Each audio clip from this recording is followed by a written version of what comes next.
turakomeza tukawucinya munasubira mu byicaro kugira ngo dukomeze n'indi gahunda mutaza kurambirwa ibintu bikomeje kuryoha.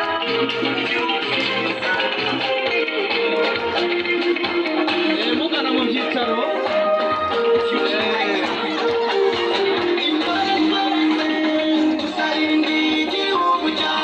kandi tunabwira rwose abantu bose muri hano muri abashyitsi rwose b'imena baza kugenda rwose ibintu bikomeje kuryoha. Mu kanya rwose turaba dufite ubusabane hatagira umuntu rero uza kunsiga asigara nisabanira jyenyine. Ndagira ngo muze kuba muhari rwose, murakoze cyane. Nyakubahwa mushyitsi mukuru, munyemerere aka kanya twakire abantu bagiye kuduha ubuhamya.